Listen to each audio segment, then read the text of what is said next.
Hey everyone, welcome back to the State of Demand Gen podcast. I'm your host, Chris Walker, and today I am thrilled to welcome back for, it's either the third or it could actually even be the fourth time, my good friend Joe Mullings. Joe, great to have you on the show. Good to be back. I love the look of the studio. This is a somewhat new look. You got that step and repeat bayou, no more Boston skyline. So what's going on there?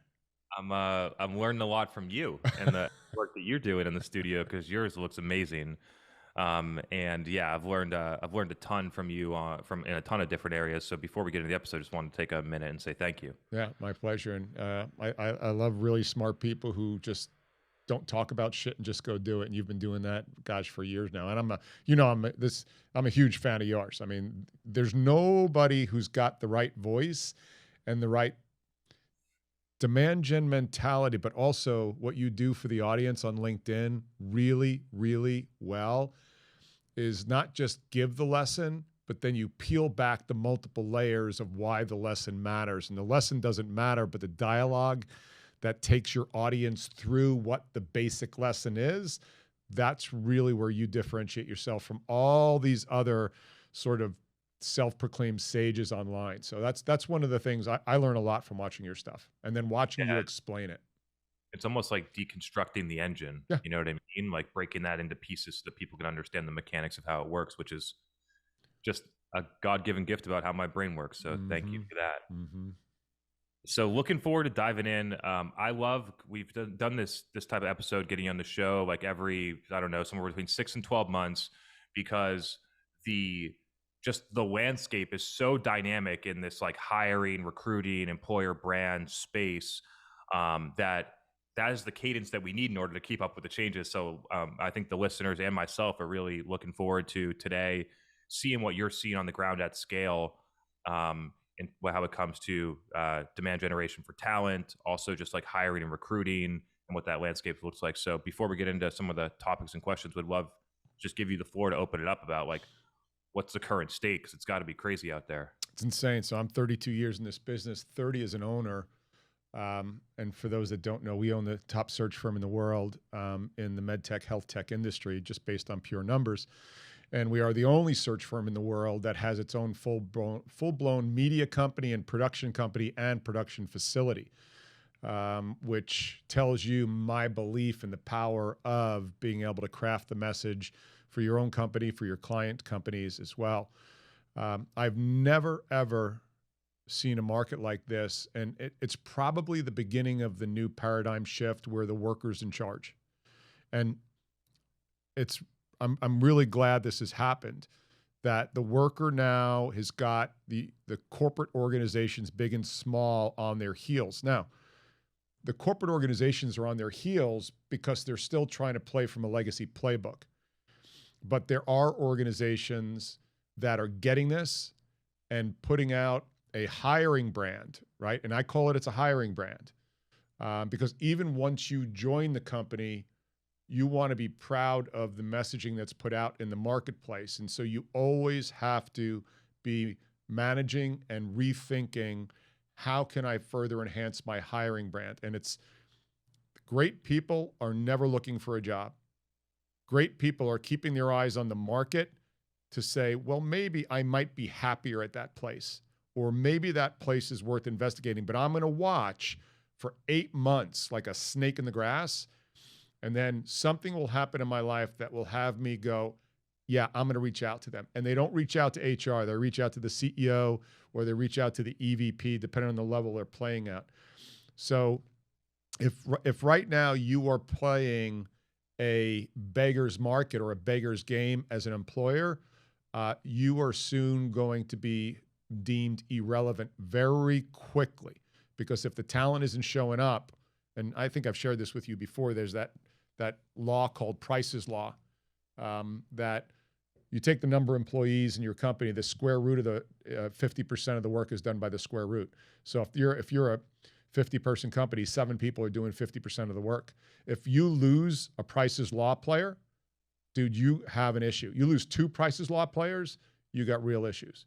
So that's just regular employment. And then there are organizations like yours and like mine. All we do is try and hire Price's Law people. and you can over-index. So you could have a company of 50 people and legitimately have 30 to 35 Price's Law people, but that takes an incredible amount of discipline and an incredible amount of outbound employer brand hiring, brand marketing. I love that. I think we're going to title the episode "The Worker is in Charge Now" or something like that, because that statement is so true. We see it a lot, and it's weird because as a employee in, like, I don't know, 2018, 2019, I could start to feel this while the companies that I worked for didn't get it. And now it's continued to accelerate.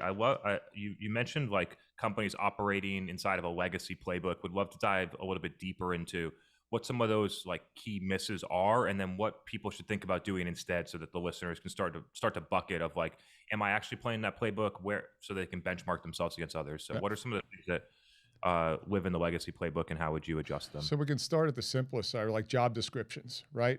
Just think about this. Every job description has must have, previous experience, must be, minimum education, right? Like demands. So right out of the gate, that has to go away. Second is, you've got to answer the question when you're writing any position description, or if you're putting out content anywhere online on behalf of your hiring brand, you have to explain to the populace, who will you become when you come to work here? And I've been on this now for about 2 years.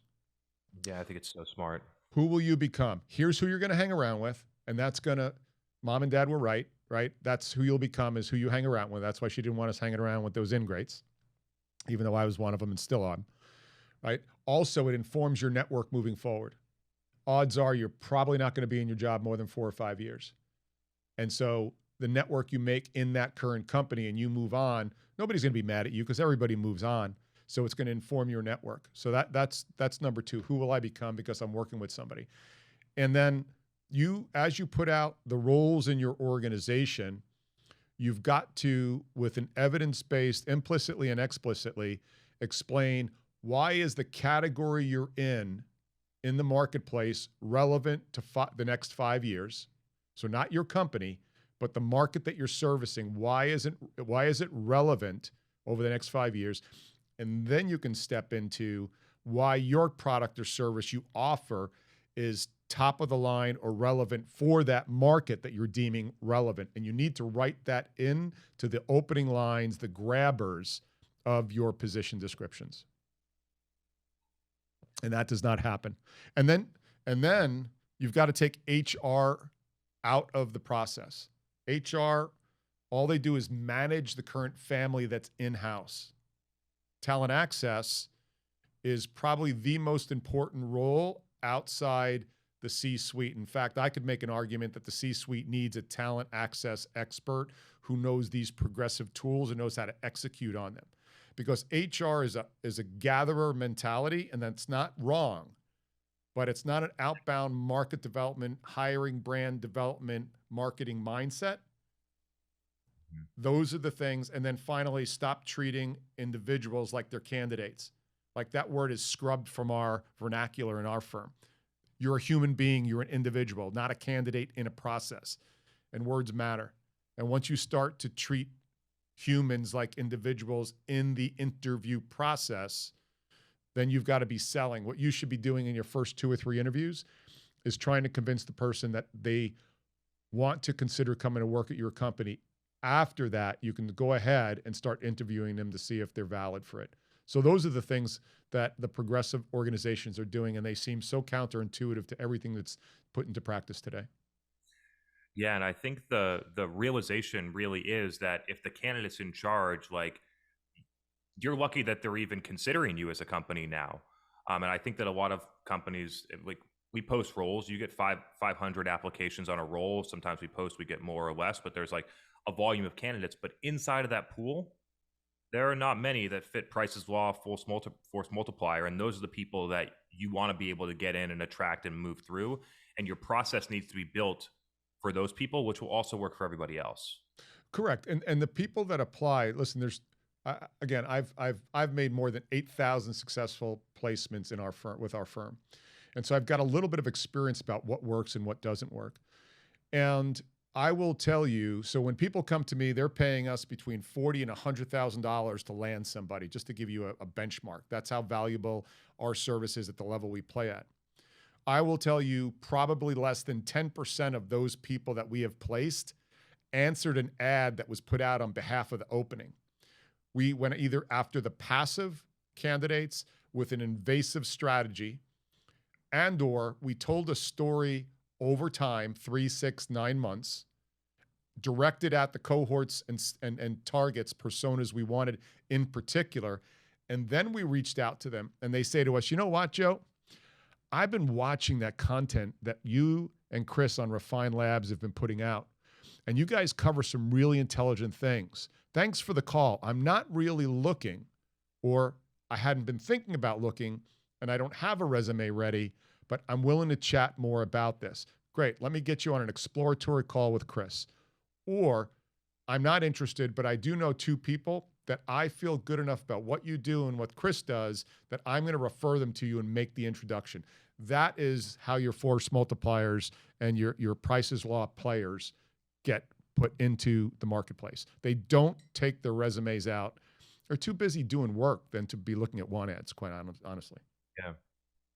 It's so interesting. So we've been talking at lengths about this concept of dark social when it comes to marketing, which I think is social networks, communities, direct word of mouth, third-party events, other things that typically don't get tracked by a CRM or marketing automation, and also wouldn't be tracked by, what do you call it? A talent, what do you call it? A headhunter.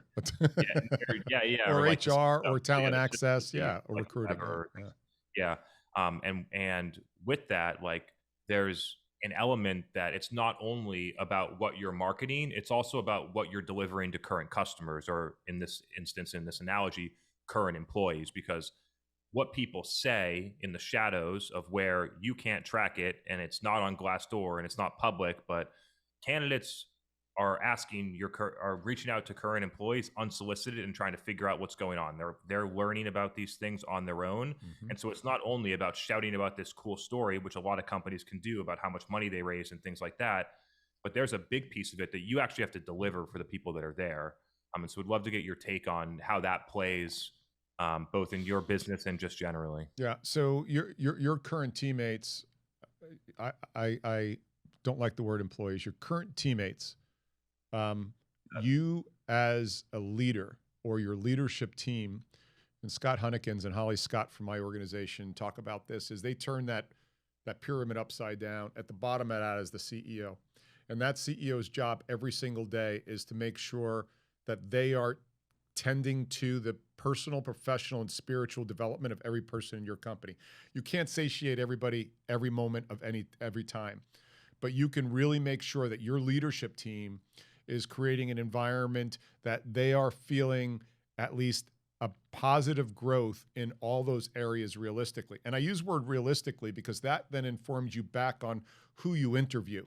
Because if you get a selfish person on your team that won't be able to exhibit patience, or is coming to your team and they want to be popped into a VP role after 12 months and are not willing to sit in the pocket, then no matter what you do, you're not going to be able to make them happy. But it's critically important because how that vibe, that energy, that karmic experience permeates when people walk into your organization to interview. And it even comes across on Zoom on times, and you've got to be able to figure out, without it being silly, foosball tables and bean chairs and free lunches and all that BS that is thankfully thrown out the door now. You should be able to let somebody free and go, tell you what, here's 12 people, or go on LinkedIn and pick 12 people out in my company that you want to interview before you make a decision. And I'll connect you with them, and I won't be on the phone, and you go talk to them. That, to me, and I would feel so comfortable doing that because of what our organization has built together. That, to me, is the litmus test of really what your culture is. And the good thing about that is the following. It will force a decision on behalf of the individual who is considering coming to your company. We have had people go, dude, this is the Super Bowl team. These people I've talked to one by one are unbelievable. but I don't know if I'm ready to step my game up right now. Like, that's what I want to be said. Mm-hmm. And the flip side of that is it's a contagion when they go, whether they're talking to a head of ops or the head of marketing or, one of the sales support function roles. It's the same DNA around that. That's when you know that you've done a good job as a leader, that they can talk to anybody, and we want them to, before they make a final decision. Mm-hmm. Yeah, I love that. We do that at our company. A lot of people ask, and so we've started to proactively do it because, it, like you mentioned, it works for everybody. It's like almost the right thing to do, and I think that it shows confidence as an employer, and it shows being proactive. And so I think there are a lot of benefits, and it also gets someone. Yeah, so I think I'm totally with you on that piece. I want to shift gears a little bit, to two topics. One of the things that I just discovered recently, you've been talking about it for so long, and you've even said it on this podcast a couple times, but until it had to like hit from a certain way for me to realize that you're calling it the hiring brand or the employer brand is to marketing as recruiting is to sales. Um, and so I just thought that was so interesting that you can almost perfectly align and think about in the same way how you're going to market from a marketing sales perspective to go and get customers as you would be to run and acquire talent. And so that's something that you've been talking about a ton. We'd love to give you the floor to expand on that a little bit, but that's a concept that almost we've been doing for a while, but didn't fully click for me until recently. Yeah. So there's two perspectives on that. If you are happily employed, you should be looking for a job anyway. And if your team is fully stacked, you should be looking for new teammates anyway. So that's that hum, sing, shout sort of theory we've always had, is you should have a low fidelity, low amplitude signal on all the time around your company or your product in the marketplace. And then that's your hum. And then your sing is a little bit higher amplitude, a little bit higher frequency. And then your shout is when you actually need somebody in a 60, 90-day period. The worst time to hire somebody is when you are desperate to hire somebody, because you compromise the things that you should have decided when you weren't sort of desperate. So we are always having our bat signal on that we are looking for talent. And we're fortunate enough to be in a high growth period. Well, for the last 30 years we have been. But if we find somebody who's great, we easily can create a role for them. No problem at all.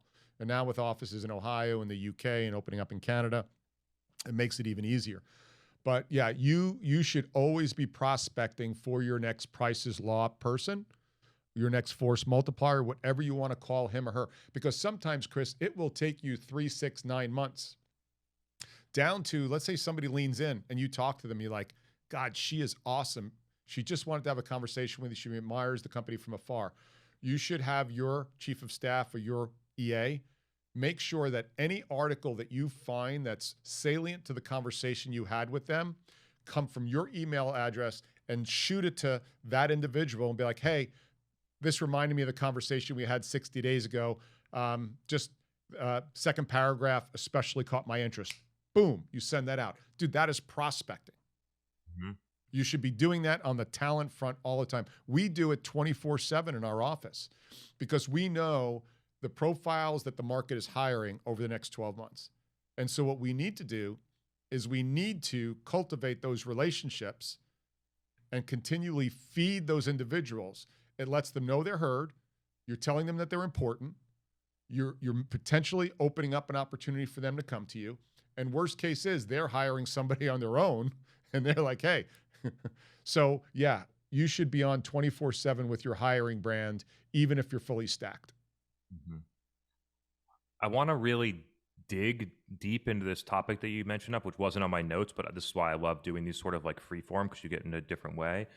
Is like you mentioned the worker is in charge. I want to go really deep on this one because I think it's super interesting. I'll give a couple of just anecdotes for listeners and with some context to our market. So obviously there's a massive supply and demand issue across a ton of different roles. So like that's one piece where before the company had a different level of supply versus demand where the company was in charge. So I think that's one key driver that I look forward to you diving deeper into.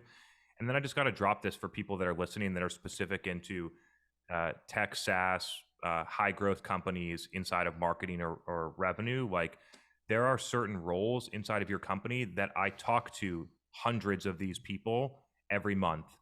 And specifically within marketing ops, demand gen, campaign ops, or some things that you would call that, like those types of people are underpaid, are significantly overworked, are burnt out.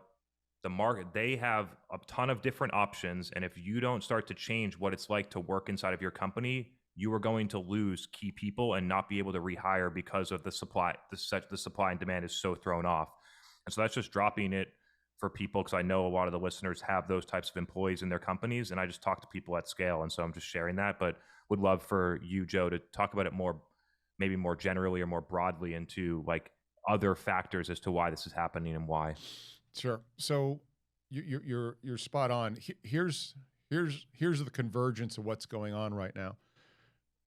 You've been on the leading edge of it in your industry with saying, let's not send 1,000 soldiers over the hill and hope 3 make their way through. Yeah. In regards to lead gen. And so what's happening, companies are now slowly realizing that that is not the way to go and sacrifice, right, our soldiers or our activities or our resources, insert, component here.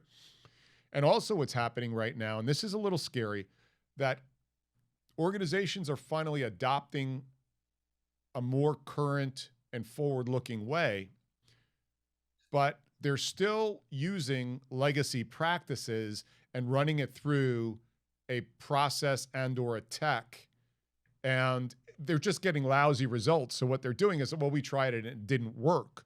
It's like, no, the way you tried it didn't work. The way we tried it, different tool. Put a basketball in my hands, put a basketball in MJ's hands, different outcomes, same tool. So that's one. Second is that the supply demand of really advanced technology, this transition, that's great acceleration that's going on right now, never seen before in any industry, there's not enough qualified people who are in the upper echelon of that.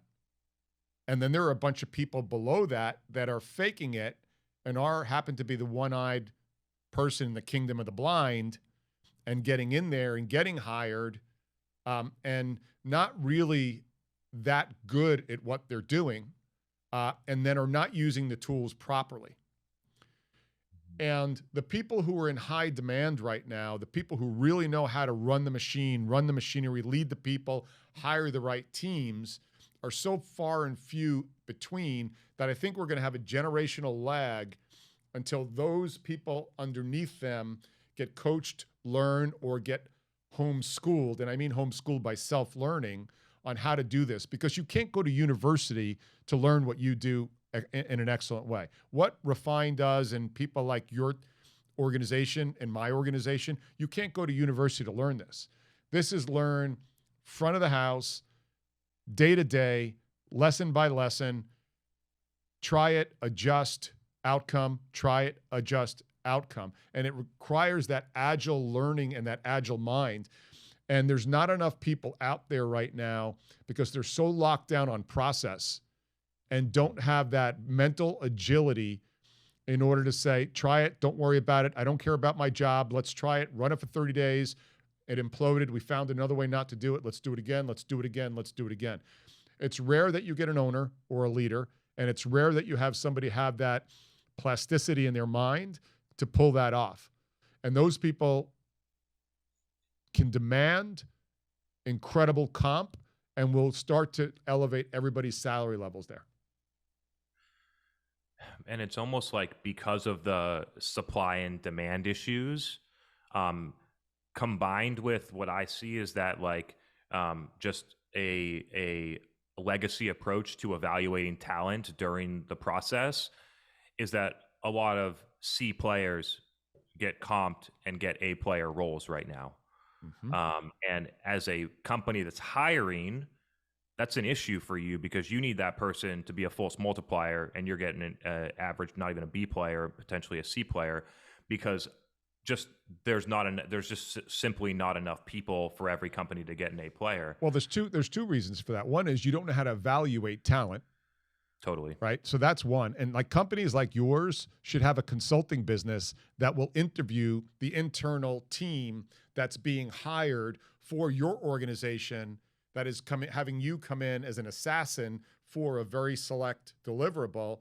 But you should be the visionary teams will ask you to interview people in order to bring on, because they are just stepping into this new modality and they don't know how to interview. And the only thing they do know how to do is to look for lookalike companies, and they can't decode a resume. They look at a resume and it says the right words, but they really don't know how to validate that. And so you've got these people who have every right to come in, and maybe in their mind they're solid, but when you put them on the field with the true NFL players, they're absolutely at best, Division III players who are going to get crushed when it comes down to it. And that right now is also a big issue, is not only is the talent not out there in a supply demand, being able to evaluate that talent all the way from the job description to HR, to the hiring manager, to the people who are peers of theirs in other departments, don't know how to qualify the person. Mm-hmm. I'm going to take a quick pivot here. I don't think it's a topic that you and I have talked through about, but it's something that's been ultra top of mind for me. So at Refine Labs, we're just recently crossed over 100 employees, which is a cool milestone. And as we started to look into the stats, we are at the absolute top tier in terms of diversity at an executive level, in female and race. And then when you look at all other aspects of diversity throughout the organization, have just created something that is literally best in class, just based on pure numbers. There's no other way to debate it. And so would love to get your take on diversity generally, and then how you see sort of how you see companies moving into it, and if people are, falling short in certain ways, why do you think that is, and what can people learn from it? It's a challenging subject. Let me explain. We've got an incredible diversity in our organization on just about every category there is that's within reason.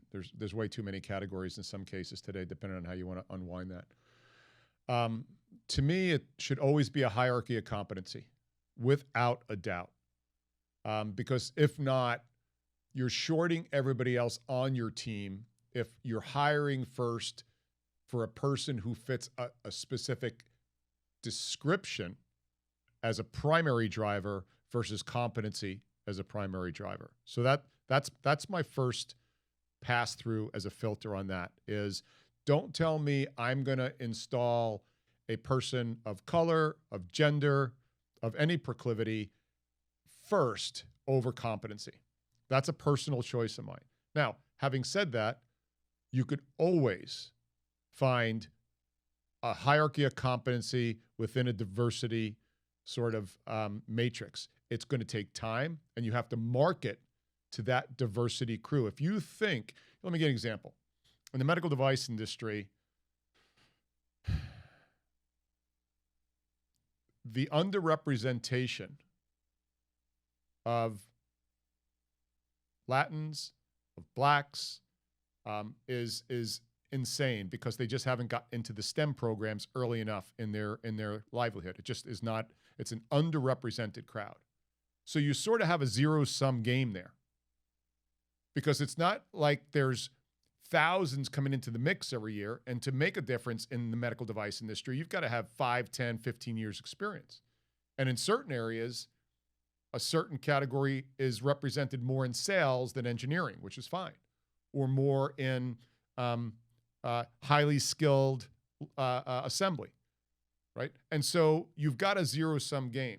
So if you are truly going to pursue a diversity inclusion strategy, you've got to market directly into that category that you feel like is underrepresented in your organization. And if you think you're just going to hang a shingle out and then hire because they fit a category, yet you are compromising competency, you're cheating your entire team. And that's my position on that subject, because it requires a much heavier push in order for you to reach a smaller populace just by pure physics and design. And if you're lazy and all you're going to do is post, you're not going to get access to the competency and diversity on par with each other.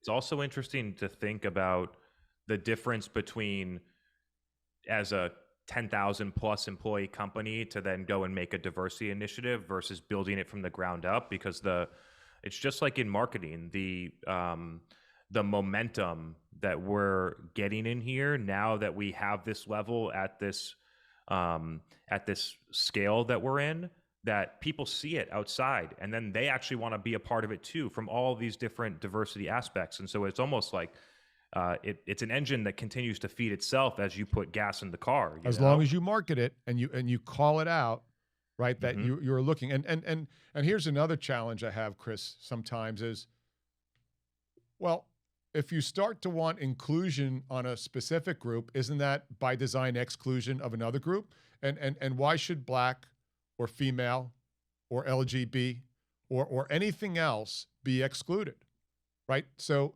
I'm all on the diversity, but when you include, by design, you exclude. And so the definition of diversity is something that I always would challenge personally. Define diversity to me. Is it diversity a skill set that I hired somebody that had no category experience? That's a diversity of maybe mindset or problem solving. But I do feel that there needs to be more of a representation of the populace in the workplace as a goal.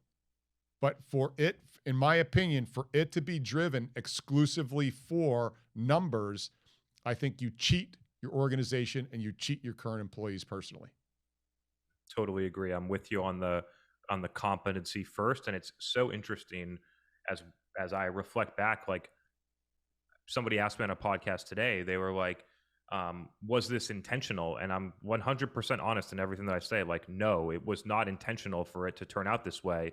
But because of the way that we behave as leaders, because of the way that we do marketing in a progressive way, because of the way that people feel when they become a teammate in this company, like, those are the reasons why people are attracted here and why we're winning. It wasn't intentional to get to the numbers. And it's so interesting to think about the motivations as to why people do move into diversity. And it's funny you say that. You know, somebody pointed out to me, I think the number's 85% of our leadership team are females. Ours is 80. Yeah. I am surrounded by brilliant people who happen to be female. Right? They were not hired for females. And it was a happenstance. I just looked around one day when I was challenged, like, you're such a male dominant, chauvinist. I'm like, really? Come sit in my organization and see where all the decisions are made, right? Before you point that finger.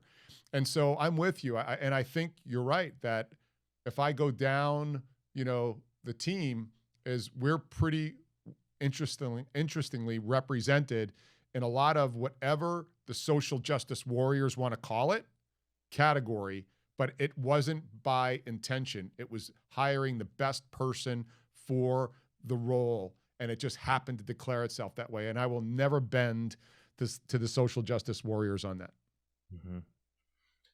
Joe, would love to, we've done this a couple of times and it's always so fun. And so would love to sort of pass the conversation over to you to drive. So if there's a couple topics or questions you want to talk through with me, would love to move to that right now. Yeah, let's do that. So, you are in the midst of a massive life change. You are doubling the size of your organization. And I'm not talking about going from like 2 to 4 or 4 to 8. Yeah. Plan is to go from about 75 to above 200 this year. Yeah. So that's one.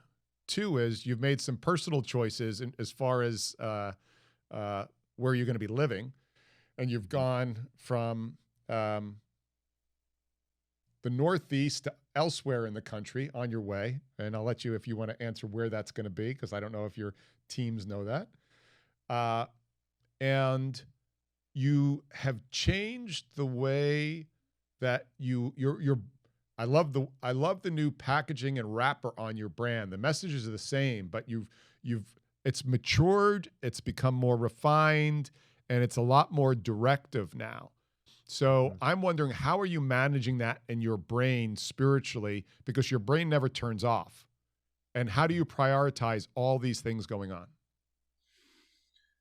To me, it's just first off, it's like it's what I came here for. You know what I mean? It's like right now is the best part. It's like being an athlete your whole life, and then with the dream of going to the Super Bowl, and then you're actually in the Super Bowl.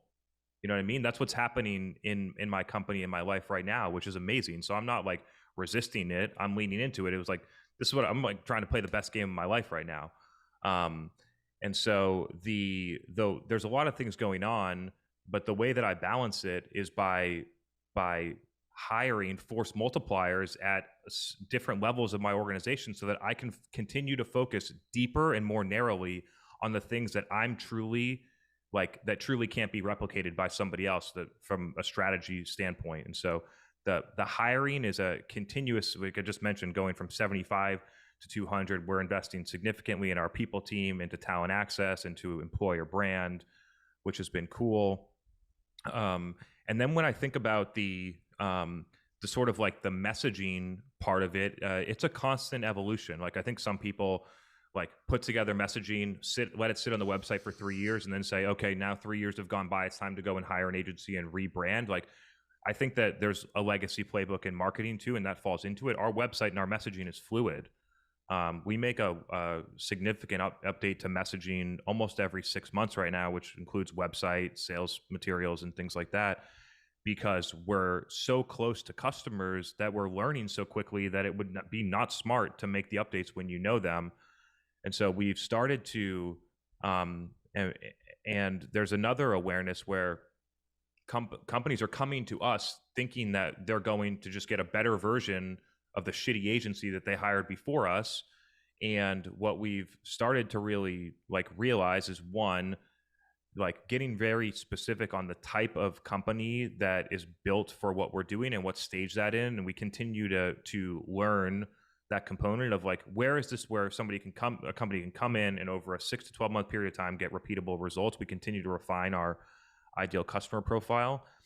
And then it's doing the market a disservice to not clearly differentiate what they're buying when they hire us versus when they go and hire a $4,000 ad agency to run LinkedIn ads for them. And so we've begun to position as go-to-market as a service. There's a specific go-to-market motion that we run for companies that's focused on driving high-intent buyers through the website. That should be your main source of both pipeline and revenue as your business scales, with the most scale and the lowest customer acquisition cost. And so when you hire us, we're going to be able to run that go-to-market full stack with help and strategy and customer insights from your team. And then in parallel to that, if you have a product-led motion, if you have an enterprise outbound sort of like more sales-led motion, you can run both of those go-to-markets in parallel. You can have an event piece in parallel too. And so when companies used to hire agencies, they would pick a bunch of different outside firms, a PR agency, analyst relations, a media agency, a branding agency, and then some executional creative. So you got 5 companies out there that are all doing stuff, and none of them are accountable to outcomes. Zero. They don't even have access to your CRM. So it all falls back into your team developing the strategy and then trying to orchestrate that with people. And all of those people don't see the insights. So it all comes back to accountability. And so instead of having all those things spread out, what if you just hired one firm that partnered with you and was fully accountable to actual outcomes like pipeline and revenue? And that's the current thinking on the model, and I think the market will respond highly positively to it. Yeah, I'm going to pivot you now.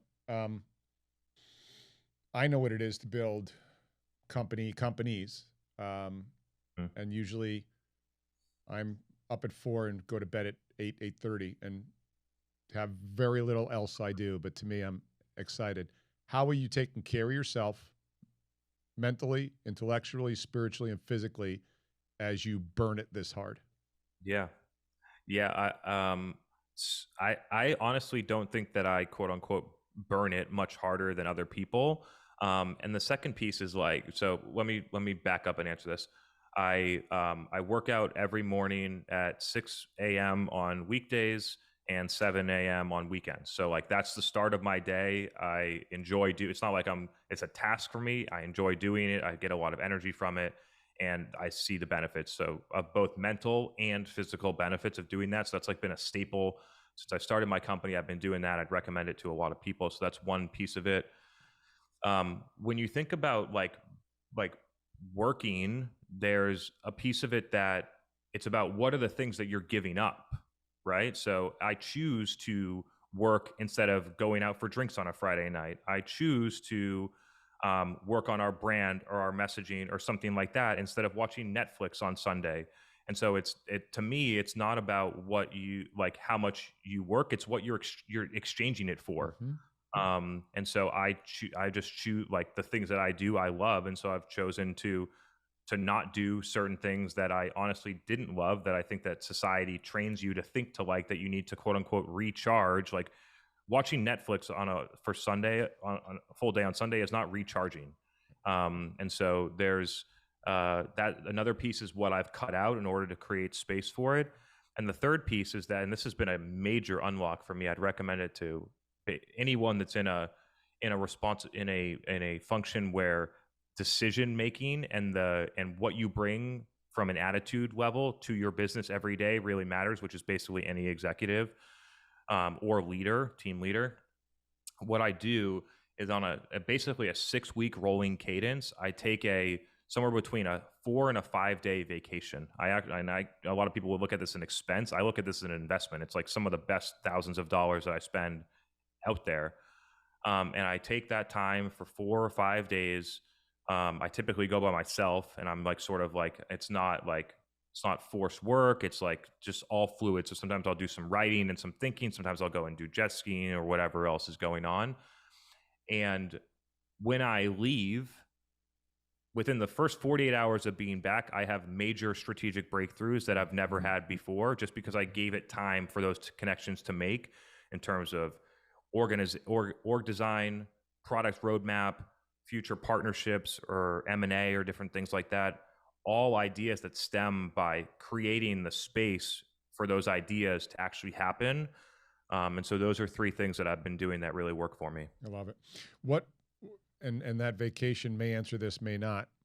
What hobby have you taken up as an adjacent to, you don't go to work like I do. We get to play every day. And I'm not being cute about that. We get to play every day. What hobby over the last year or 2 have you taken up that you feel has sparked something that if not but for? I could take this in a couple of different directions. One of the things that I picked up was long distance running, which I thought was really cool. It was like, to me, that was recharging, right? You're out there expending a ton of energy trying to run marathons or distances like that. But it's the most calm, like 3 or 4 hours that I would get when I would go out and do that. And I would do that almost on a weekly basis. It's been quite cold in here in the winter, so I haven't been out as much, but long distance running was a big one for me. And then I'm not sure if you'd consider this parallel to work, but the events and speaking and podcasting has been something that's super fulfilling for me. I get to interview incredibly smart. I've had 2 interviews today, one with you, one with a woman, Sarah Kennedy Ellis, 2 incredibly smart, talented, accomplished people where I get to learn a ton.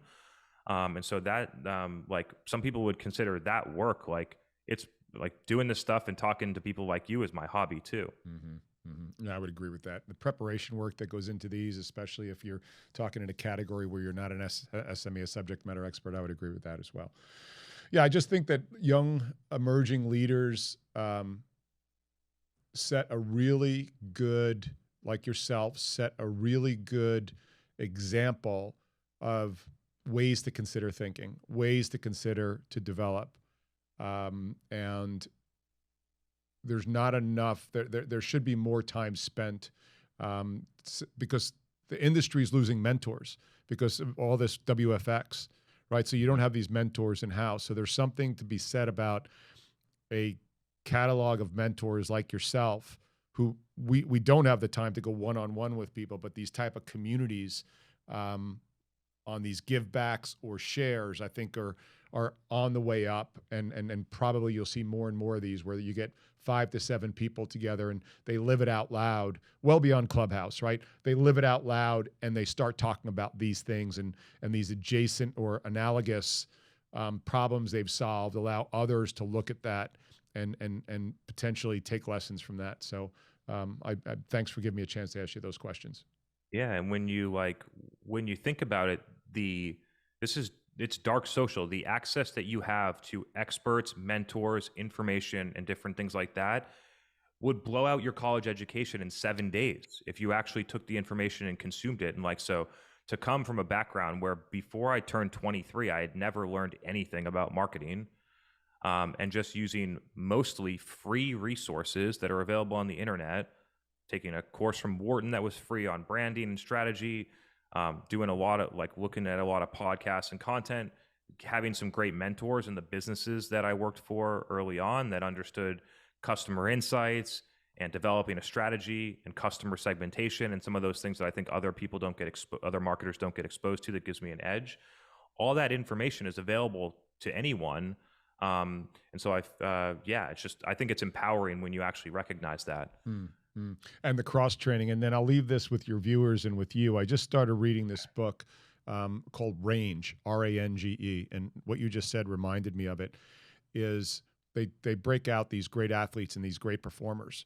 And this whole idea of you having to start as a single sport, Tiger Woods type, to work your way through to excellence is they actually break that down. And they're like, no, the people who cross train or don't even come into their domain until they're in their early 20s in business, especially because they learned so many other things and then brought those learnings through a new lens and weren't sort of myopic in what they were force fed as to what the process is, end up being amazing sort of creators and develop brand new categories and approaches to things. And same with me. I didn't do anything with media until 2014, 2015. Zilch, right? But everything we learned in our life, I'm 60 tomorrow, everything we learned in our life. Oh, nice. Yeah, we're taking these lessons from other modalities, bringing them in, and people are going, and they're not really that amazing. All they are is outside of the classic BS that people swallow all day long. Yeah. Man, I didn't know that. That's a big milestone. Happy birthday tomorrow. Happy early birthday. That's great. Thanks, bro. Really appreciate you being on the show, Joe. I love doing this every time. I know the listeners are going to always get a ton of value. I get a bunch of messages on like, hey, I love when you go in different angles and you have people with expertise that's sort of outside. So I'm going to take that as a note to continue to bring on other amazing people like you. Love to. And get your next 4 or 5 day vacation down here to Palm Beach so we can sit in studio and really riff. Yeah, that'd be amazing. All right. All right, man. See you, my Have friend. a great day. Be Talk well. to you soon.